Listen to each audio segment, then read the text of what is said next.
Ma'am, please empty your pockets and step away from my desk right now. The words sliced through the quiet elegance of Seafarer National Bank, like a blade freezing everyone in place. The screech of a chair echoed sharply. Branch manager Harold Brandt stood face red with anger, pointing at the woman in a gray hoodie and faded jeans. She didn't respond, only met his fury with a calm, distant gaze, as if watching a storm from far away. It was 3:11 p.m., less than 90 minutes before closing. Sunlight spilled through tall glass windows, scattering cold reflections across the marble floor. Customers looked up, whispering. In the corner, 18-year-old Kara Ito lifted her phone and began live streaming. Hashtag banking discrimination, she murmured, pressing record. Naomi Sinclair, the woman being humiliated, sat still. No jewelry, no makeup, no designer bag, just a black leather case resting neatly on her lap. Inside were documents for a community loan project supporting minority-owned businesses along the Oregon coast. But Harold hadn't even read them. He looked at her clothes, her skin, and decided she didn't belong. "You think you can walk in here asking for millions?" he scoffed. "This isn't a charity." He squeezed sanitizer from a bottle, the plastic cracking in his hand, rubbing it between his palms like cleansing himself of contamination. Behind the glass counter teller, Marisol Reyes watched uneasily. She had seen Harold rude before, but never cruel. She wanted to speak up, but assistant manager Ethan Cole shook his head. "Don't," he warned softly. Outside, the afternoon sun turned gold. Kara's live stream climbed to hundreds, then thousands of viewers. Comments flashed across her screen. "This is racism. Someone call the news. Who is this guy?" Harold's voice grew louder. "We have procedures to protect real customers from fraud. You should be grateful I haven't called the police." Naomi finally spoke, voice calm as glass. "Perhaps you should review the file before judging." The room went still. Harold laughed bitterly. "A $2.3 million loan, no collateral, no partners? A fantasy." Naomi's fingers tapped slowly on her leather case. Kara zoomed in. No fear, no anger, just unsettling calm. Across the room, an elderly woman stood. Mr. Brandt said, "73-year-old Mrs. Owens, is this how you treat clients?" "She's just asking about her loan." Harold forced a smile. "We're following policy. Fraud happens every day." "I know the difference between fraud and disrespect," Mrs. Owens snapped. The tension thickened. Marisol's hands shook. Ethan checked his watch. Kara whispered to her phone. Everyone's watching a real banking discrimination case. Harold reached for the desk phone. "I'm calling the police." Her behavior suspicious. Kara gasped. "He's actually calling the cops." Naomi exhaled softly, her voice cold now. "Are you sure that's your wisest choice?" Harold glared. "I've been a manager 23 years. I know what I'm doing." No one noticed Naomi's hand unlock her case. A glint of silver flashed a polished metal badge engraved with the seal of the office of the Comptroller of the currency. She closed the case quietly and met Harold's eyes. Something in her gaze made him flinch, though he didn't understand why. Outside, seagulls circled the gray sky. The only sound left was the digital clock ticking to 3:17. Every movement, every word had been captured not just by the bank's security cameras, but by thousands watching online. And within the hour, the peaceful coastal town of Port Horizon would never be the same again. The bank's glass doors closed softly like a trap sealing shut. Inside, the air grew tight, stretched thin over the polished table like a film of tension. Kara Ito raised her phone, her hands suddenly steady. In the reflection, An 18-year-old girl stared back, hair tied neatly, eyes wide with adrenaline. The live stream count surged from dozens to thousands. Comments poured in like waves, shouting the manager's name, demanding justice, repeating banking discrimination as if to carve it into history. Behind the counter assistant manager, Ethan Cole tried to breathe evenly. Every gesture could go viral. For a year, he had balanced ambition and fear, always siding with Harold Brandt, the short-tempered manager, who believed it was safer to overreact than to be fooled. Until now. Naomi Sinclair's calm, unflinching eyes unsettled him. No panic, no anger, only sharp focus like someone watching a plan unfold exactly as expected.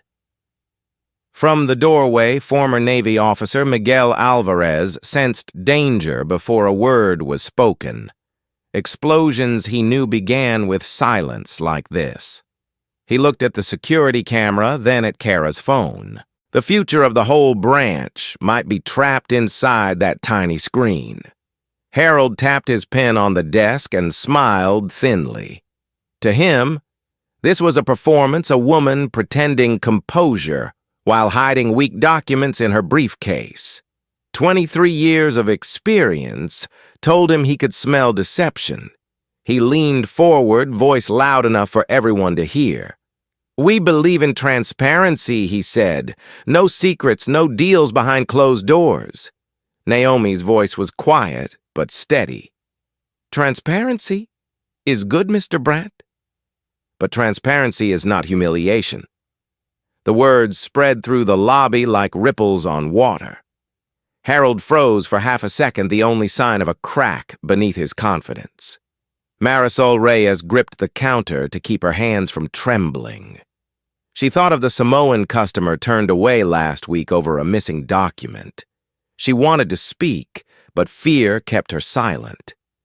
Harold lifted the phone, pressing the numbers slowly, letting the camera capture his moment of duty. He described Naomi as a suspicious individual seeking a large, fraudulent loan. Each word sounded polished, rehearsed. Across the room, 73-year-old Mrs. Owens frowned. "That's not professionalism, Harold. That's cruelty." He ignored her. Naomi's phone buzzed with missed calls. She silenced it and placed it face down, leaving visible a page titled Equal Credit Opportunity Act ECOA. Only Kara noticed zooming in and whispering the acronym into the live stream. Viewers quickly explained the law against discrimination in lending, and the comment feed exploded with outrage.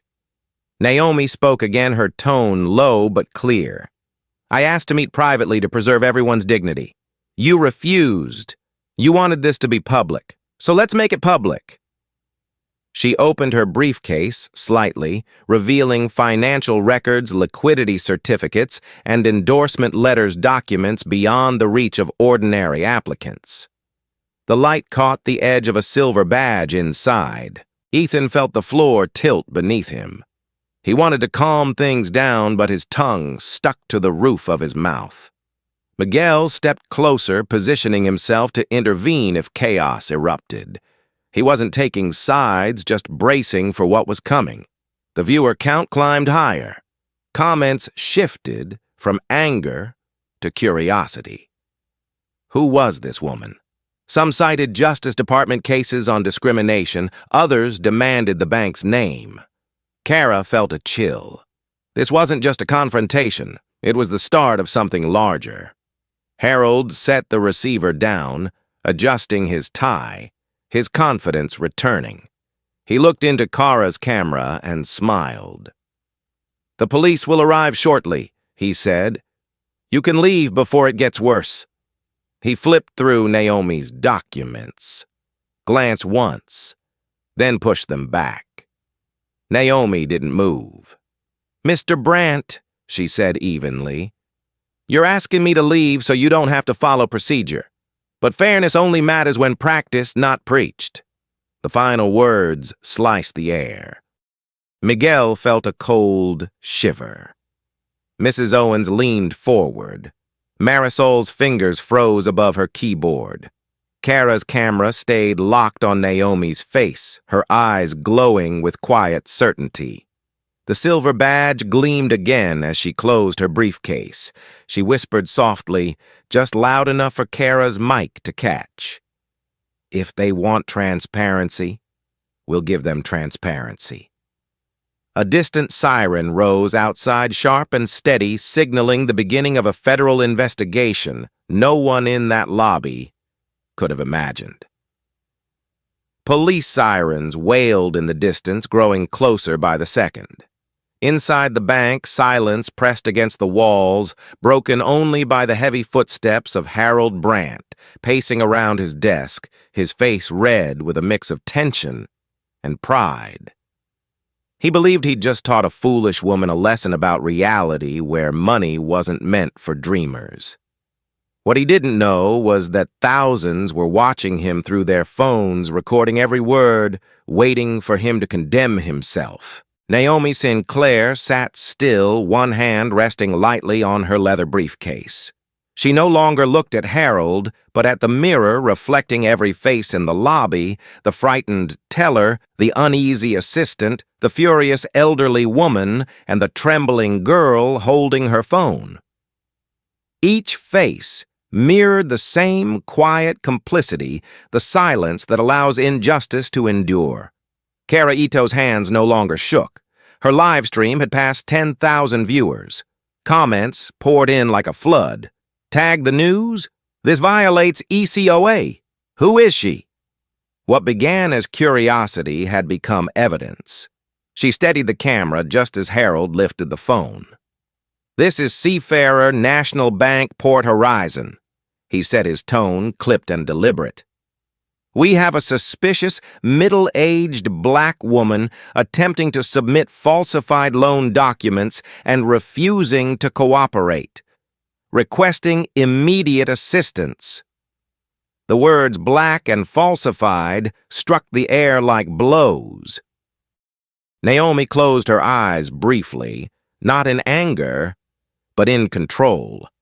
Miguel Alvarez, standing by the door, leaned forward slightly. Instincts sharpened. This woman wasn't lying. She didn't flinch, didn't plead, didn't look away. She carried a quiet authority, one that felt stronger than any badge. Mrs. Beatrice Owens clenched her purse and whispered to Marisol, "She's being treated like a criminal just for her skin and clothes." "What century are we in?" Marisol whispered back, "If I speak up, I'll lose my job." Sometimes Mrs. Owens said softly, "Justice needs someone to take the first risk." Harold hung up the phone, his grin returning. "Police will be here in 5 minutes. I suggest you pack your things before they arrive so you don't get escorted out in shame." Naomi raised her head. "I'll wait," she said calmly. "And when they arrive, I hope you're ready to stand by every word you've said." Harold laughed. "What are you—" "The head of the Federal Reserve." Her faint smile faded not from offense, but pity. She placed her briefcase on the table and slowly unzipped it. The sound cut through the air like a blade. Harold's confidence faltered when he saw the logos inside the Federal Reserve, the U.S. Treasury, and a letter embossed with the Senate seal. "What is this?" he stammered. Naomi met his eyes. "My real credentials. The reason I'm here." He flipped through the documents. His arrogance vanished as he read the figure's liquid assets of $4.2 million, Babele credit score certified federal investments. "This can't be real," he muttered. "Forging federal documents is a felony," Naomi replied evenly. "Do you think I'd risk that for a loan behind the counter?" Marisol gasped. The seals were genuine. She remembered the Equal Credit Opportunity Act training she had ignored. Now the law was alive in front of her. Harold stepped back, voice cracking. "Even so, we'll need to verify." Procedure is procedure. Naomi calmly gathered the papers. Agreed. We'll verify together when the police arrive. Her phone buzzed. The screen lit up with the name Special Agent DeAndre Brooks, FBI Financial Crimes Division. She let everyone see it, then turned the phone face down. Harold scoffed. "Oh, you know the FBI, too." Naomi's reply was quiet, but steady. "They know I'm here." The words froze the room. Miguel narrowed his eyes. Ethan looked up in shock, and Marisol stopped breathing. Outside, the sirens drew near, mingling with the sound of waves against the shore. Naomi closed her briefcase and looked at Harold. "You're right," she said softly. "Transparency matters. After today, everyone will understand what it truly means." Light from the window caught her face, calm and cold as steel. Harold, once certain of his power, suddenly felt fear rising in his chest, a fear of something far beyond his control. Moments later, the glass doors opened. 2 officers stepped in, but before either could speak, dozens of phones were raised. Kara's live stream had passed 18,000 viewers, and in the center of the chaos, Dr. Naomi Sinclair smiled the poised, knowing smile of a woman about to turn the entire story upside down. 2 police officers entered the marble lobby, their footsteps echoing like a drum beat before an unexpected play. Officer Morgan, tall and steady, led the way. His younger partner followed, eyes uncertain. Phones were raised faces, frozen between fear and awe. At the center stood Harold Brandt, gripping a folder, while the woman across from him sat still, her gaze sharp as steel. "What's going on here?" Morgan asked evenly. Harold stepped forward, forcing confidence. "Thank you for coming. I'm Harold Brandt, manager of Seafarer National Bank. This woman is suspected of loan fraud and refuses to leave." He dragged out the word fraud, nodding toward Naomi Sinclair. Morgan turned to her. Name Ma'am Naomi opened her briefcase, revealing a silver badge. "Dr. Naomi Sinclair, Office of the Comptroller of the Currency. I'm conducting an unannounced compliance inspection on possible credit discrimination under the Equal Credit Opportunity Act." The room froze. Harold's jaw fell. Marisol whispered, "Oh my God." Kara Ito almost dropped her phone. "She's federal. I can see the OCC badge." Comments flooded the live stream. "This is a real audit. He's finished." Naomi placed the badge on the table. "This branch has 17 complaints in 9 months. Loan rejection for black applicants is 68% versus 13% for white applicants with similar profiles." Murmurs spread. Harold stammered, sweat dripping. "I wasn't informed of any inspection." Naomi's tone stayed calm. "Of course not. Surprise audits show truth, not rehearsed behavior." She lifted a small device, blinking red. "Everything said here in the last 40 minutes has been recorded. It will be submitted to the Department of Justice and the Federal Reserve." Ethan Cole felt his stomach drop.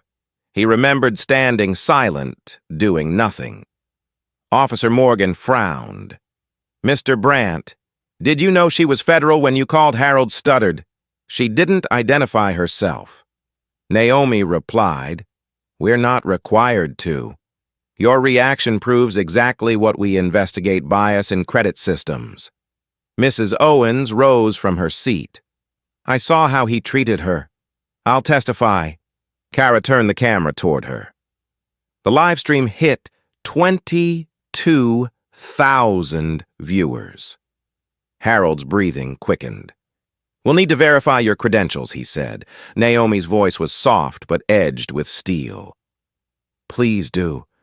When you call, be sure to tell them you accused a federal inspector of fraud." Harold's face turned pale.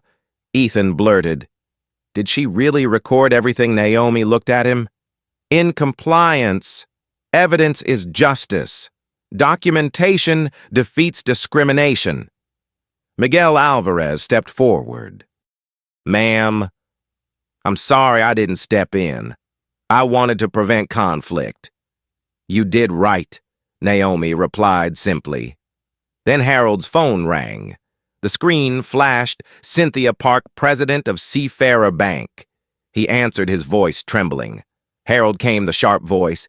There's a live stream with tens of thousands watching your branch accused of discrimination. What did you do? I was following procedure. Be quiet. Don't touch anything. I'm on my way. The call ended abruptly. Naomi closed her briefcase, calm and composed. It seems headquarters has been notified, she said. Turning to the officers, she added, This is now under federal jurisdiction. You can confirm with the San Francisco Fed or the OCC. Officer Morgan examined her badge and nodded respectfully. Understood, ma'am. Need assistance? Yes. No one leaves until evidence is secured. Everyone here is a witness. Harold collapsed into his chair, drenched in sweat. His authority was gone. The woman he'd dismissed had become the storm he never saw coming. Sunlight hit Naomi's face, her voice calm and final. Transparency. Mr. Brandt begins when truth is revealed. And today that light cannot be dimmed. The late afternoon sun streamed through the glass walls of Seafarer National Bank, casting long shadows across the marble floor, where the air felt thick, almost suffocating. The police were gone, but silence pressed down heavier than before. Only the faint buzz of a live stream remained, over 25,000 people watching, comments flooding in non-stop.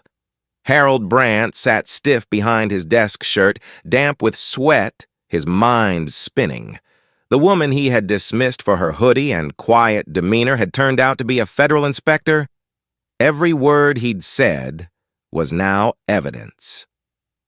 Naomi Sinclair stood tall, smoothing her jacket, her expression calm but unreadable. She scanned the lobby, Miguel trying to control the crowd, Marisol frozen behind the counter, and young Kara Ito still holding her phone, the live stream running. Naomi knew this wasn't just an inspection. It was a public reckoning. She opened her briefcase again, revealing a small camera, its red light still glowing. Pressing play. Harold's voice filled the bank.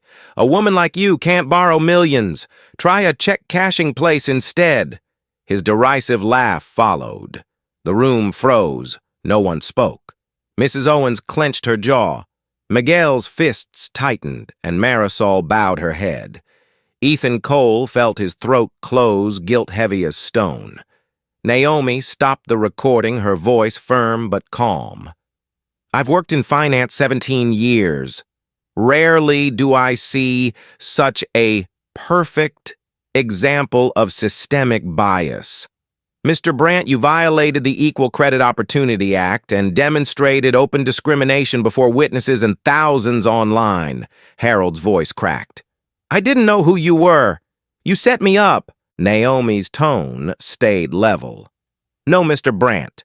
I sat here like any customer. You exposed how you treat those you think don't belong. That isn't a trap, it's the truth revealed. Kara zoomed in on Harold's face.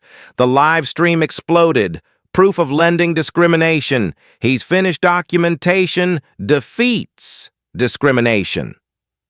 The phrase spread like wildfire. Naomi laid out printed charts. This branch denied 846 loans to people of color and approved 918 for white applicants with equal or lower credit scores. The disparity proves systemic bias. Harold stammered, That data could be wrong. There must be a reason. Naomi cut him off. The reason is prejudice. You used authority to decide who deserved opportunity. Now, opportunity is judging you. Miguel stepped forward. Mrs. Sinclair, I'll testify. I saw everything. Naomi nodded. Thank you, Mr. Alvarez. Silence enables injustice. Those who speak out begin change. Harold's phone rang. The display showed Cynthia Park, the bank's president. Her voice came sharp through the speaker. Harold, what have you done? The Federal Reserve just called. Do you realize Dr. Naomi Sinclair is a senior OCC inspector working with the Fed and the Department of Justice? You called the police on a federal officer. Harold gasped. I didn't know. You didn't need to. Now the entire country knows. I'll be there in 20 minutes. Don't touch anything. The line went dead. Naomi looked at him, her tone measured. Now, you understand. Power isn't in a title or a desk. It's in justice and data, the things you ignored. Kara's camera caught Harold lowering his head, sunlight exposing every drop of sweat. Marisol began to cry softly, not from pity, but relief. Naomi gathered her files, tucking away the recorder. Everyone here is a witness. I'll request a full federal review of this branch. Today is just the beginning. Her gaze fell on Kara. Thank you for recording. Sometimes justice begins with a phone and courage. Miguel opened the door, letting in the ocean breeze and distant cry of seagulls. Naomi stepped into the golden light of the Port Horizon sunset, her figure framed by the glow. Inside, Harold sat motionless, surrounded by the echo of live-stream comments, like a verdict he could never silence. A few blocks away, reporters turned their cameras toward Seafarer National Bank, where a battle between power and prejudice had just begun. News spread faster than the sea breeze. Within 20 minutes, Commerce Street in Port Horizon was filled with news vans, cameras flashing through the glass walls of Seafarer National Bank. Hashtags, banking discrimination, and seafarer scandal climbed to national headlines. Inside, tension thickened. No one dared to leave. Everyone knew they were witnessing history. Marisol Reyes wiped her tears trying to stay composed as she assisted Naomi Sinclair. Ethan Cole leaned against the wall, replaying every moment he had stayed silent. Harold Brandt sat pale behind his desk, Cynthia Park's furious voice still echoing in his head. You've put this bank under federal investigation. The glass doors slid open again. Naomi stepped inside her black case, in hand her voice calm and steady. I just received confirmation from Washington. This investigation is now under federal jurisdiction. The Federal Reserve audit team is on its way and everyone will remain here until they arrive. Gasps rippled through the room. Miguel Alvarez nodded from near the entrance. No one leaves, he said firmly. Naomi turned to Marisol. Please print the last 3 quarters of loan rejection reports. Marisol nodded quickly, fear giving way to quiet pride. Naomi's eyes swept the room. Mrs. Owens whispered, I never thought I'd see this day. Naomi smiled softly. Change always begins with small moments. Outside, a helicopter descended its blades, thundering above. Reporters rushed to the windows as Seafarer Bank's logo came into view. The door opened, and Cynthia Park stepped out, black suit, sharp posture, 2 attorneys behind her. She brushed past reporters saying only, no comment. The moment she entered the lobby, silence fell. Lights flashed as she strode toward Harold. What have you done? She demanded coldly. I didn't know who she was, Harold stammered. I thought she was a customer. You called the police on a federal inspector, Cynthia snapped. You've jeopardized our license. Harold's face drained of color. Naomi stood silently. Cynthia turned to her, voice lower now. Dr. Sinclair, I'm Cynthia Park, president of Seafarer. I can't defend this, but I'll cooperate fully. Naomi nodded. Good. From this point, all actions will be federally supervised, every detail recorded. Any attempt to conceal evidence will go to the Department of Justice. Cynthia swallowed. Understood. Her attorneys began taking notes. Kara Ito's live stream captured every moment. Guys, she whispered to her viewers, the bank president is here, and the inspector's calm, like she's in charge. This is history. Comments exploded across the screen. Naomi placed a document on the table. This is the preliminary report on credit discrimination. Sign here to confirm Seafarer will not obstruct the audit. Cynthia signed her hand, trembling. Thank you, Dr. Sinclair. I just hope we can contain the damage. Naomi replied. Transparency doesn't cause damage. Silence does. Outside, darkness settled over the coast. The sound of waves blended with the hum of news cameras. Light reflected off Naomi's face, cold, composed, powerful. Cynthia turned to Harold. You're suspended immediately. Wait for the board's decision. Harold lowered his head. It was over. Naomi closed her case and glanced toward the flashing lights outside. Tomorrow the audit begins. Tonight, she said softly, the world will learn that truth can't be locked behind any wall. The sea breeze swept in, carrying salt and the crash of waves. Port Horizon was no longer a quiet town. It had become the center of a storm for justice and transparency. Night had fallen over Port Horizon Bay. The glare of news lights poured through the bank's glass walls, turning Seafarer National's lobby into a bright stage where no one could hide.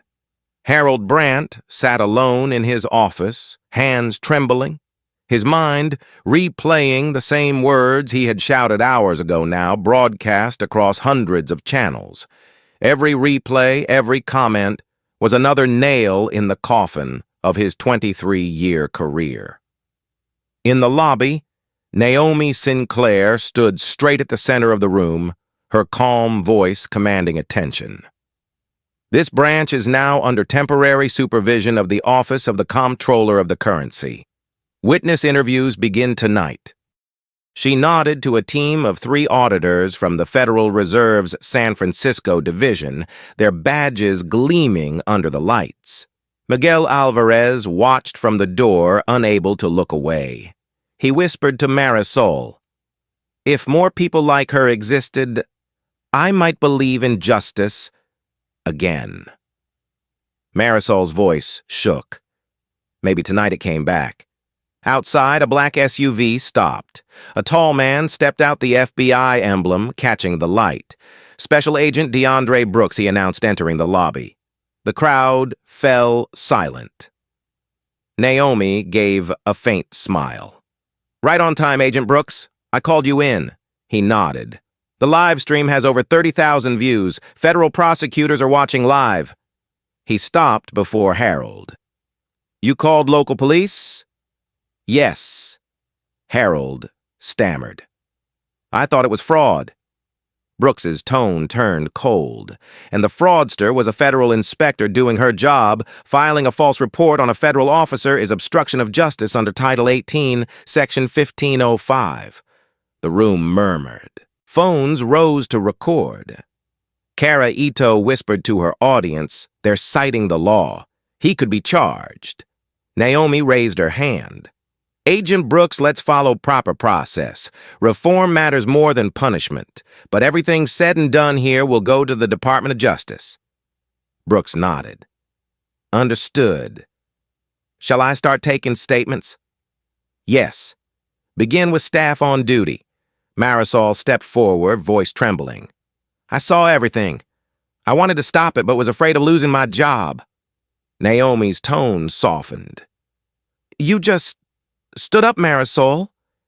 Your words matter more than any recording. Miguel placed a steady hand on her shoulder. Harold slumped lower, each witness adding to the weight of proof. When Ethan Cole was called, he said, I only followed management orders. Naomi looked him in the eye. Did you recognize discrimination? Yes. And chose silence, yes. Then start choosing differently, she said quietly. Help us fix it. Ethan nodded. I'll cooperate fully. I can provide internal records and emails. Naomi turned to everyone. Mistakes happen. What matters is what we learn.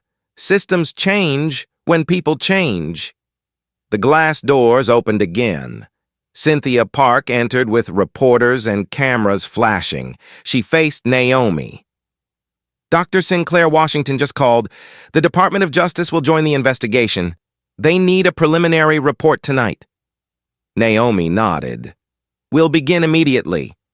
Her voice rose clearly through the lobby.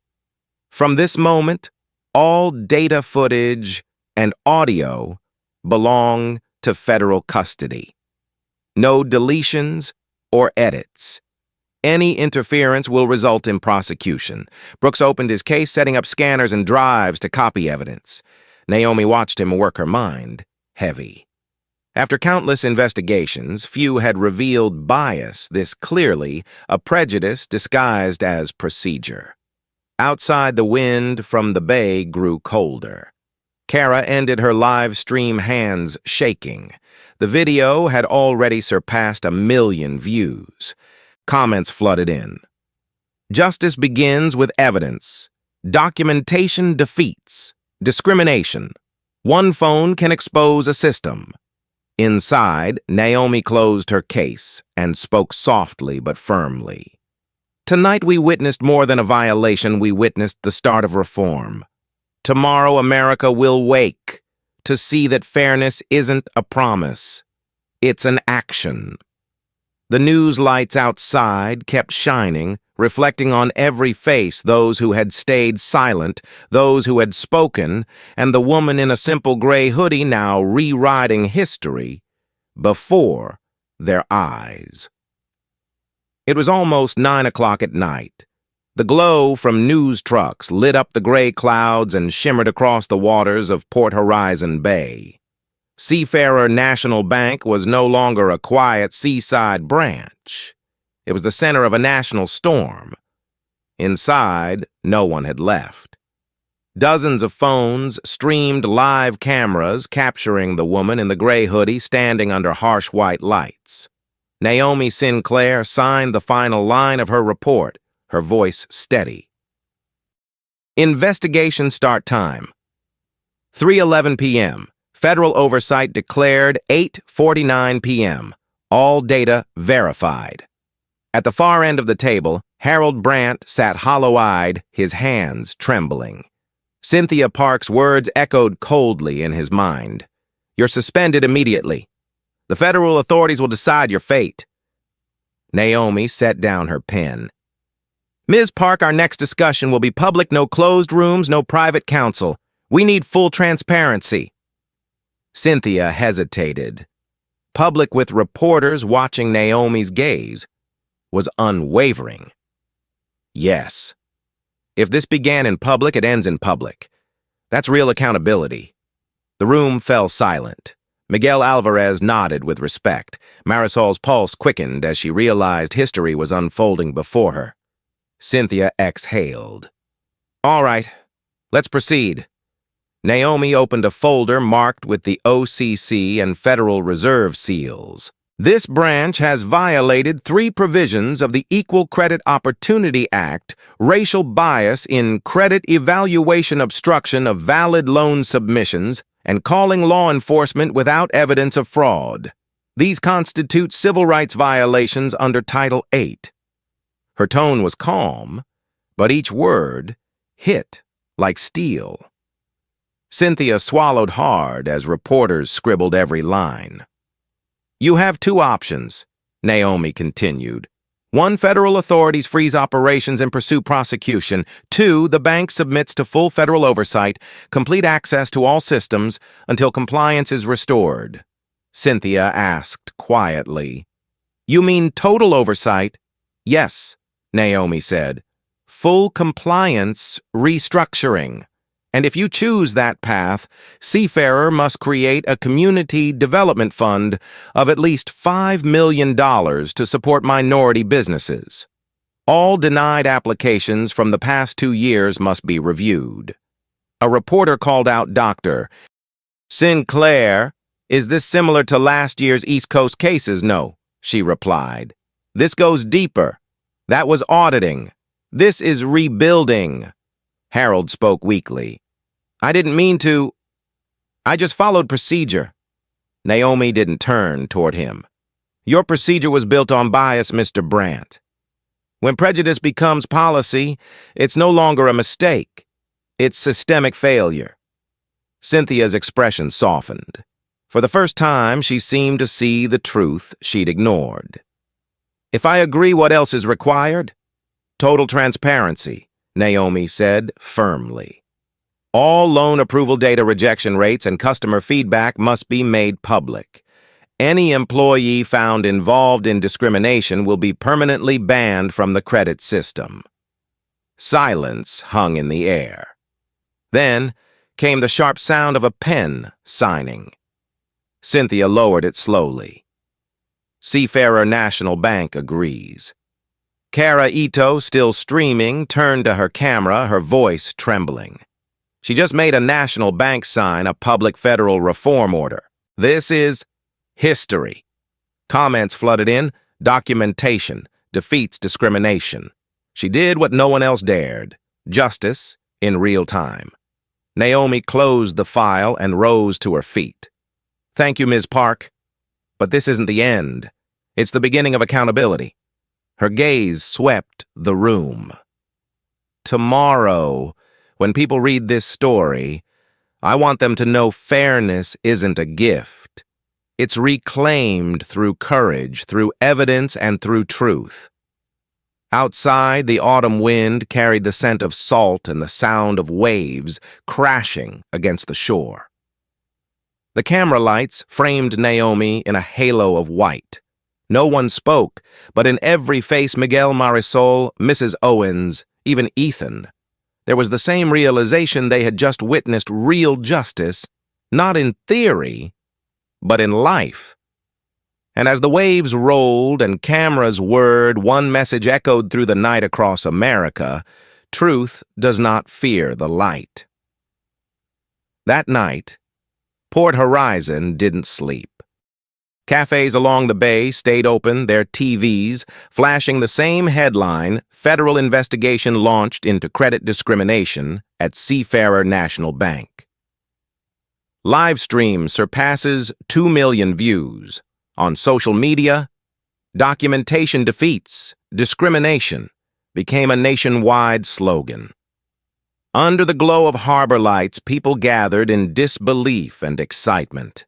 No one imagined their quiet town would spark a national reform. By morning, the rain had cleared and sunlight poured through Seafarer National's glass facade.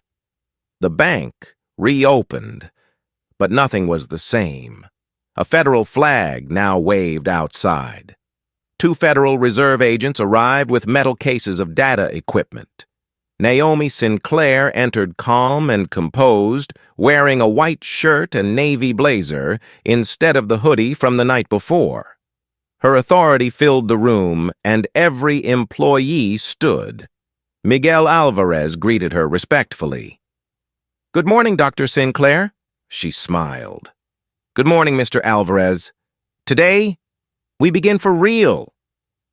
Mrs. Owens stood nearby, holding a newspaper with Naomi on the front page. The headline read, "Federal Inspector Restructures Credit System, Seafarer Under Full Oversight." She placed it on the counter. For once, justice feels real. Naomi nodded. Justice only means something when measured by action. She turned to Cynthia Park, who looked exhausted. "I've followed your orders," Cynthia said quietly. "The $5 million Community Development Fund is active. I need confirmation you received the record." Naomi checked her tablet. "I did, but it must not exist only on paper. I want public monthly reports and a director unconnected to the old system. Cynthia hesitated, then gestured toward the counter. I was thinking of Ms. Marisol Reyes. Marisol froze. Me. Naomi smiled. Yesterday you stayed silent. Today you speak. I agree. From now on, you'll oversee the Community Development Fund, Marisol stammered. But I'm just a teller. Naomi's tone was warm but firm. Big changes begin with small voices. Miguel patted her shoulder proudly as quiet approval spread through the lobby. Naomi asked, and Mr. Harold Brant Cynthia exhaled. He resigned. The board accepted his termination. His file is with the Department of Justice. Naomi nodded. One man's fall means little unless the system changes. Starting today, all credit decisions will be tracked by real-time bias monitoring. Any irregularities will be sent to my office every hour. A Federal Reserve technician activated the system. The screen lit up compliance active live data monitoring. Charts showed approval rates by gender, age, and race. The numbers reflected a truth no one could ignore. Kara Ito entered with her Channel 9 camera crew. She was no longer the trembling girl from last night, but a storyteller capturing history. Naomi gestured her closer. Kara, thank you for recording everything. Because of you, we have evidence to create change. Kara blushed. I just did what anyone should do. Naomi placed a hand on her shoulder. You prove that in this century, citizens are the strongest witnesses to justice. Cynthia watched a mix of shame and respect in her eyes. Dr. Sinclair, how long will this oversight last? Naomi replied. Until approval rates across all groups are balanced. When that happens, we'll lift supervision, but I hope by then you'll no longer need it. A young employee asked nervously. Will other branches be audited too? Naomi looked toward the bright horizon over the bay. Not just branches, the entire banking industry.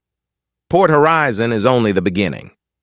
Channel 9's camera zoomed in as she spoke. Hours later, headlines read, Federal Audit Expands Nationwide. In the lobby, Naomi addressed the staff. I know you're tired, frightened, maybe angry. But remember yesterday exposed injustice. Today we rebuild trust, and all of you will carry it forward. Miguel saluted sharply. Marisol smiled through tears. Kara lowered her head. Mrs. Owens placed a small note on the counter. It read, Transparency doesn't destroy trust, it restores it. Naomi read it and nodded.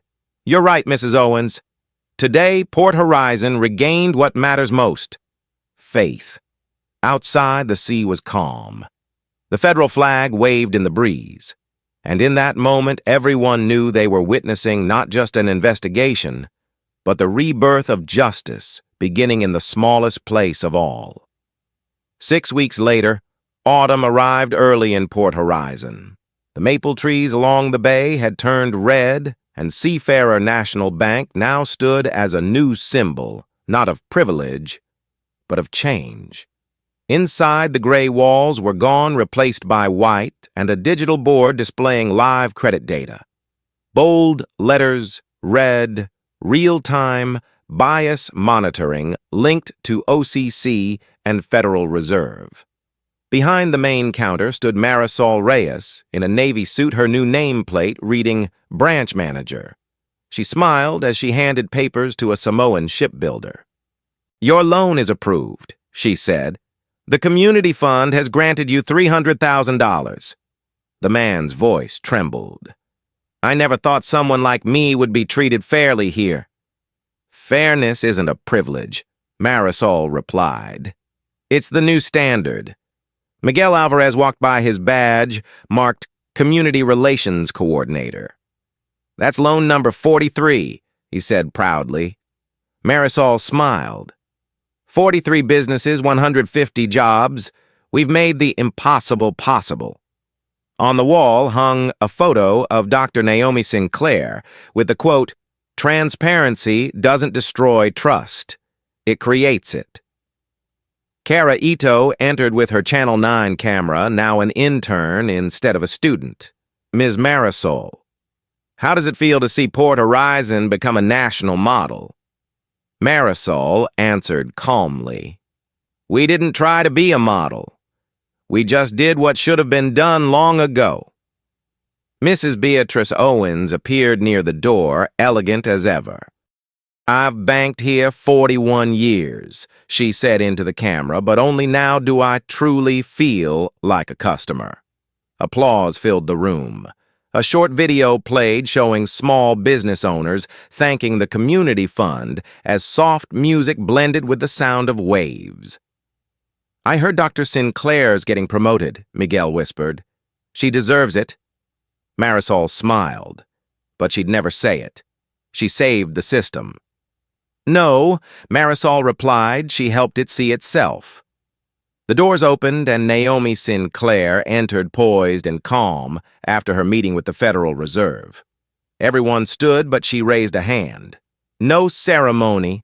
I just came to see how Port Horizon is doing." She looked around, smiling. "Impressive. I've seen many branches after audits, but none change this fast." "You gave us the chance," Marisol said. "I only opened the door," Naomi replied. "You chose to walk through it." Miguel pointed to the screen. "Approval rates for minority clients have risen from 35 to 75%. Naomi nodded. "That's the goal of compliance, not punishment, but restoring fairness." Cynthia Park descended the stairs and smiled. "Dr. Sinclair, thank you. That investigation once terrified me, but now I call it the beginning." "And thank you for facing it," Naomi said. "Transparency doesn't destroy business, it saves it." Naomi turned toward the window, sunlight glinting off the bay. When a bank stops seeing numbers and starts seeing people, that's when it truly prospers. Kara filmed the moment, whispering, "History in the making Seafarer Bank, once a symbol of bias, now a beacon of trust." Naomi walked to the exit, the American flag, reflecting on the glass. Marisol called after her, "Thank you for believing in us." Naomi smiled. "No, Ms. Reyes. You proved every system can be fixed as long as good people remain inside it." She stepped into the sunlight, the sea breeze carrying the sound of waves and a quiet truth. Justice isn't just declared, it's lived, measured by action, by numbers, and by those who dare to change. 2 years later, the sky over Port Horizon was clear as glass after a long storm. Seagulls glided above the bay, their reflections shimmering on the building now renamed Seafarer Community Bank, a federal compliance certified institution. Inside, bright screens displayed live data connected to the OCC and Federal Reserve credit approval parity 97%. A banner scrolled below Inclusive Banking Program, active in 247 branches nationwide. Marisol Reyes, now Regional Director of Community Development, stepped out of a meeting with Miguel Alvarez, Director of Community Relations. 2 years later, and we're still here, he said with a grin. Not bad for a branch that almost closed. We did more than survive, Marisol replied. We proved fairness can thrive. On the lobby screen, a live broadcast from Washington showed senators applauding as the anchor announced Congress has approved the Sinclair Protocol, a nationwide credit fairness system named after Dr. Naomi Sinclair, who began the reform in Port Horizon. Miguel whistled. The woman in that hoodie changed everything. Marisol smiled. She changed us too. The broadcast cut to Naomi standing in Congress, composed and resolute. Fairness is not a slogan. It's a measurement of behavior data and accountability. The Sinclair Protocol doesn't just detect bias, it forces the system to look in the mirror. When prejudice meets data, it can't hide. Applause filled the chamber. The caption read, Naomi Sinclair, Director of National Banking Compliance, OCC. Watching from Port Horizon, Marisol whispered, "She didn't just audit a bank, she started a movement." Miguel nodded. "Now she oversees thousands of institutions. Discrimination's down 70%. A reporter asked Naomi, "What makes your program work?" She answered, "It's built on transparency, not fear. When data is public, justice becomes a habit." The quote spread across the evening news. That afternoon, Naomi returned quietly to Port Horizon. No press, no escort, just her and the ocean breeze. Marisol and Miguel ran to greet her. "You came back," Marisol said. Naomi smiled. "I promised. I wanted to see the change." Inside, the bank was full of life-diverse faces, easy laughter. On the wall, a board read Community. Fun 512 projects, 200 new jobs. Naomi's eyes softened. "When I first came here, I saw fear. Now I see trust." "You gave us the courage to believe again," Marisol said. Outside, the flag waved above the water. Miguel gestured to it. "Port Horizon isn't a scandal anymore. It's a symbol." Naomi nodded. "A symbol means nothing unless it drives action. Make sure no one needs someone like me to fix things again." The sun dipped toward the horizon, painting the sea gold. Nearby, Kara Ito, now a Channel 9 reporter, filmed a special for the second anniversary of the Day of Light. Spotting Naomi, she called out, "Dr. Sinclair, one question: has justice been achieved?" Naomi paused, watching the sun set. "Justice isn't a destination," she said. "It's a journey. Each generation must walk it further. I only took the first step." That line aired across the nation that night, ending with the image of Naomi walking down the pier, her silhouette fading into the sunset. And in that moment, everyone in Port Horizon understood the storm had passed, but the wind of justice would keep blowing forever.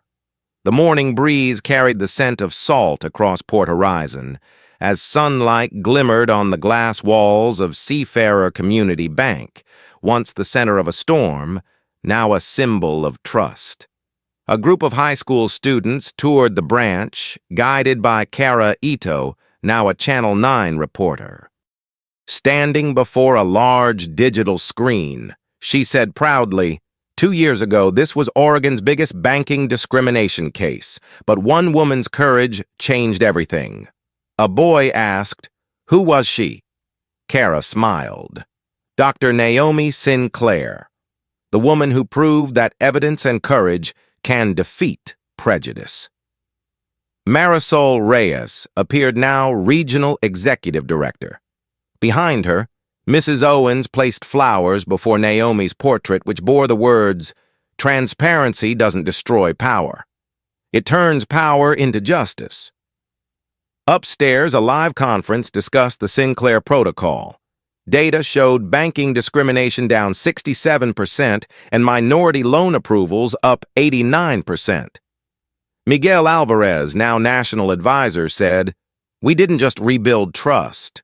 We taught banking to see people, not paperwork." In Washington, Naomi left the OCC building with a report for Congress. She paused on the marble steps, smiling at the clear sky.